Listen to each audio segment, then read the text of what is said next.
வணக்கம் friends.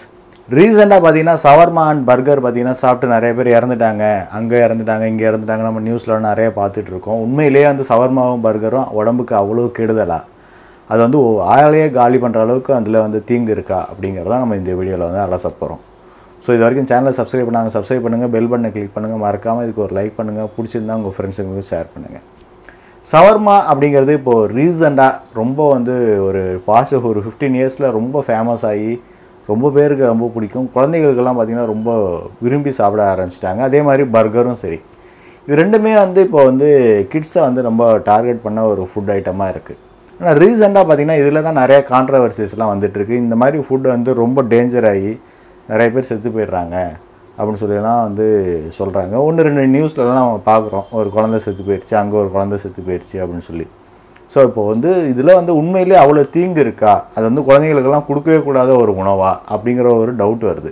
So same time பார்த்திங்கன்னா கவர்மெண்ட்டும் பார்த்திங்கன்னா என்ன பண்ணுறாங்கன்னா, உணவு பாதுகாப்பு அதிகாரிகள்லாம் வந்து இந்த மாதிரி சவர்மா கடையெல்லாம் போய் உடனே சர்ச் பண்ணுறாங்க, அங்கெல்லாம் என்ன இருக்குது அப்படின்னு சொல்லி பார்க்குறாங்க. ஸோ ஒரு கெட்டுப்போன ஃபுட்டெல்லாம் வச்சுருக்காங்க அப்படின்னு சொல்லி அதெல்லாம் வந்து அழிச்சாங்க அப்படின்னு சொல்லி நம்ம நியூஸ்லலாம் பார்த்து அப்படியே அந்த ஃபுட்டே வந்து ஒரு மோசமான ஃபுட்டு அப்படிங்கிற மாதிரி ஒரு இமேஜை வந்து நமக்கு க்ரியேட் பண்ணிடுறாங்க. உண்மையிலே சவர்மாவும் பர்கரும் ஒரு மோசமான ஃபுட்டா அப்படின்னாக்கா கிடையாதுங்க. ஸோ இப்போ அந்த உணவு வந்து கெட்டு போய் அதை வந்து யூஸ் பண்ணதுனால தான் வந்து நமக்கு உடம்புக்கு பாதிப்பு ஏற்படுது. ஸோ சவர்மாவிலையும் சரி பர்கர்லேயும் சரி என்ன இருக்குது, சிக்கன் இருக்குது. மேக்ஸிமம் சிக்கன் தான் யூஸ் பண்ணுறாங்க. அதே நேரத்தில் வந்து மயனைஸும் யூஸ் பண்ணுவாங்க. இப்போ மயனைஸ் வந்து சவர்மாவில் யூஸ் பண்ணுறாங்க. மயனைஸ் வந்து முட்டையோட வெள்ளைக்கருலேருந்து செய்கிறாங்க. ஸோ இது வந்து செஞ்சோமா கொஞ்சம் நேரத்தில் வந்து யூஸ் பண்ணி நீங்கள் வந்து அதை வந்து காலி பண்ணிடணும். அப்படி இல்லையா அதை வந்து எப்படி வந்து ஸ்டோரேஜ் பண்ணணுமோ ப்ராப்பராக வந்து டீப் ஃப்ரீஸ் பண்ணி நீங்கள் வந்து ஒரு ஸ்டோரேஜ் கண்டிஷனில் கூலிங்கான ஒரு கண்டிஷனில் வச்சுருக்கணும். அதே மாதிரி இந்த சவர்மாவை பார்த்திங்கன்னா ஒரு பெருசாக வந்து தொங்க விட்டு நிறையா யூஸ் பண்ணியிருப்பாங்க.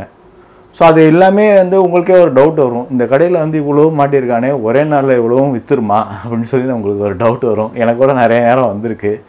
பட் ஆனால் அதை எல்லாத்தையும் ஒரே நாளில் காலி பண்ணுற கடைங்களும் இருக்குது. அதை வந்து பேலன்ஸ் வச்சு கேரி ஃபார்வர்ட் பண்ணி அடுத்த நாள் யூஸ் பண்ணுற கடைங்களும் இருக்குது. ஸோ அப்போ வந்து அவங்க வந்து ஏதாச்சும் ஒன்று பேலன்ஸை வந்து கேரி ஃபார்வர்ட் பண்ணுறாங்க, நெக்ஸ்ட் டே யூஸ் பண்ணலான்னு சொல்லி வச்சுக்கிறாங்கன்னா அதை வந்து என்ன மாதிரி ஒரு ஸ்டோரேஜ் கண்டிஷனில் வைக்கிறாங்க, அதை வந்து எப்படி வந்து பதப்படுத்தி வச்சுருக்காங்க, அடுத்த நாள் அதை வந்து எப்படி யூஸ் பண்ணுறாங்க அப்படிங்கிறதாங்க இங்கே சிக்கலே. ஸோ இப்போ வந்து டெய்லி யூஸ் பண்ணி டெய்லி காலி பண்ணுற கடைகள் நிறையா இருக்குது. ஸோ அந்த மாதிரி ஒரு கடையில் போய் நீங்கள் வாங்கி சாப்பிட்றீங்கன்னா உங்களுக்கு எந்த ஒரு கெடுதலும் வராது. அதே மாதிரி இல்லாமல் அதை வந்து ஒரு சேல்ஸு வந்து நிறையா ஆகணும், நிறையா பண்ணணும், ஒரு ஏதாச்சும் வந்து மக்களை வந்து அட்ராக்ட் பண்ணணும்னு சொல்லி நிறையா மாட்டி வச்சு அதை வந்து கேரி ஃபார்வர்ட் பண்ணி அடுத்த நாள் வந்து யூஸ் பண்ணுற கடைகளும் நிறையா இருக்குது. ஸோ அந்த மாதிரி கடைகள்லாம் நம்ம வந்து ஐடென்டிஃபை பண்ணுறது ரொம்ப கஷ்டம். ஸோ அப்போது ஒரு உணவு வந்து உண்மையிலேயே வந்து அது வந்து தீங்கானா தீங்கு கிடையாது. சவர்மாவில் வந்து எனக்கு தெரிஞ்சு சிக்கனும் மயோனைஸ் இருக்குது. அது ரெண்டுமே வந்து ஒரு நல்ல ப்ரோட்டீன் சோர்ஸு. சவர்மாவில் வந்து சிக்கனும் எக் ஒயிட்டும் இருக்குது. ஸோ இது ரெண்டுமே நல்ல ப்ரோட்டீன் சோர்ஸு. உங்களுக்கு தேவையான ப்ரோட்டீன் இதுலேருந்து கிடைக்கும். ப்ளஸ் வந்து கொஞ்சம் வெஜிடபிள்ஸ்லாம் அவங்க கொடுப்பாங்க. ஸோ அதோட நீங்கள் சாப்பிட்டிங்கன்னா அது வந்து ஒரு பேலன்ஸ் ஃபுட்டாக இருக்கும். ஓகேங்களா? பட் அது வந்து சிக்கன்னாலேயும் அந்த எக் மயனைஸ்னாலே தான் நமக்கு வந்து தீங்கு ஏற்படுதானா கிடையாது. ஸோ அது வந்து கெட்டு போனதுனால தான் வந்து நமக்கு வந்து தீங்கு ஏற்படுது. எந்த ஒரு ஃபுட்டாக இருந்தாலும் கெட்டு போச்சுன்னா நமக்கு ஏதாச்சும் உடம்புக்கு ஒரு பாதிப்பு ஏற்படுத்தும். ஃபார் எக்ஸாம்பிள் இப்போ வந்து நீங்கள் பஜ்ஜி சாப்பிட்றீங்க ஒரு கடையில் போயின்னா, அந்த பஜ்ஜியும் பார்த்திங்கன்னா அவங்க கொடுக்குற சாம்பார் சட்னியெல்லாம் நிறைய நேரத்தில் வந்து கெட்டு போயிருக்கும்.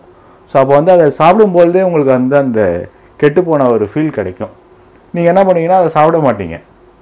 ஸோ வந்து பேரண்ட்ஸ் வந்து என்ன பண்ணணும்னா, இப்போ வந்து ஒரு கிட்ஸுக்கு வந்து ஒரு ஐட்டம் வாங்கி கொடுக்குறோன்னா ஃபஸ்ட்டு அவங்களும் கொஞ்சம் டேஸ்ட் பண்ணி பார்க்கணும், இந்த ஃபுட்டு வந்து நல்லா இருக்கா நல்லா இல்லையா அப்படின்னு சொல்லி. நல்லா இல்லைன்னா அப்போயே நீங்கள் வந்து அதை கொடுக்குறத அவாய்ட் பண்ணிடலாம். அதே மாதிரி நீங்கள் ஒன்று வாங்குறீங்க, ஒரு கடைக்கு போகிறீங்க, ஒரு ரெஸ்டாரண்ட் போகிறீங்க, ஒரு சவர்மா கடைக்கு போகிறீங்கன்னா அந்த கடை வந்து எப்படி இருக்குது, அங்கே வந்து டெய்லி பேசிஸில் வந்து யூஸ் பண்ணி காலி பண்ணிடுறாங்களா இல்லைனா கேரி ஃபார்வர்ட் பண்ணுறாங்களா, இதெல்லாம் நீங்கள் கொஞ்சம் பார்க்கணும். பார்த்துட்டு தான் நீங்கள் வந்து அங்கே போய் வாங்கணும். ஸோ அந்த மாதிரி வாங்கினீங்கனாலும் நீங்கள் வந்து ஒருத்தர் டேஸ்ட் பண்ணி பார்த்துட்டு தான் வந்து பசங்களுக்கெல்லாம் கொடுக்கணும், சின்ன பசங்களுக்கெல்லாம்.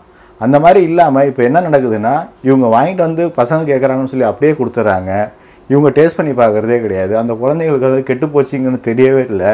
ஸோ அதை சாப்பிட்றாங்க. அடுத்து வந்து ஏதாச்சும் ஒரு காம்ப்ளிகேஷன்ஸ் வருது. அதுக்கும் இமீடியட்டாக ஒரு ஆக்ஷன் எடுக்காமல் ரொம்ப டிலேடாக ஏதாச்சும் ஒரு ஆக்ஷன் எடுக்கிறாங்க. அதுதான் வந்து உயிர் போகிற அளவுக்கு வந்து ஒரு ஆபத்தில் கொண்டு போய் முடியுது. ஸோ இதெல்லாம் நீங்கள் கொஞ்சம் அவாய்ட் பண்ணணும். உண்மையிலே வந்து சவர்மாவும் சரி பர்கரும் சரி ஒரு கெடுதலான உணவுனா கெடுதலான உணவு கிடையாது. ரொம்ப ப்ராசஸ் பண்ண சில ப்ரெட்டு அதில் வந்து ஓவராக கெமிக்கல் யூஸ் பண்ணியிருந்தாங்கன்னா அப்போ தான் வந்து அது நமக்கு வந்து பாதிப்பை ஏற்படுத்துது. அந்த மாதிரி இல்லாத ஒரு ப்ராடக்ட் வந்து நம்மளுக்கு எந்த ஒரு தீங்கையும் ஏற்படுத்தாது. ஸோ ஷவர்மாவும் சரி பர்கரும் சரி உங்களுக்கு வந்து ஒரு சேஃபான ஃபுட்டு தான். இதுக்கு வந்து தேவையில்லாமல் வந்து ஒரு பப்ளிசிட்டியை க்ரியேட் பண்ணுறதுக்காக இந்த மீடியாலாம் பார்த்திங்கன்னா ஓவராக வந்து இதை வந்து ஹைலைட் பண்ணி இது வந்து ஒரு ரொம்ப மோசமான உணவு அப்படிங்கிறது, அதாவது புரோட்டா எப்படி சாப்பிட்டாக்க ரொம்ப மோசம் அப்படின்னு சொல்லி ஒரு பிரச்சனையை சொல்லிகிட்டு இருக்காங்களோ, புரோட்டாவே சாப்பிடக்கூடாது அப்படின்றாங்களோ, அந்த மாதிரி இதுக்கும் வந்து ரொம்ப வந்து ஒரு மோசமான ஒரு இமேஜ் வந்து க்ரியேட் பண்ணிட்டாங்க. ஆனால் இதே நேரத்தில் ஒரு மோசமான ஆயிலில் பஜ்ஜி போட்டு விற்கிறான். அந்த பஜ்ஜியை வாங்கி ஒரு சட்னி வச்சு சாப்பிட்றாங்க. அந்த ஆயில் என்ன மாதிரி ஆயில்னு தெரியாது, அது எவ்வளோ நாளாக ஹீட் பண்ணி வச்சுட்ருக்கான்னு தெரியாது. ஸோ அதோட குவாலிட்டி தெரியாது.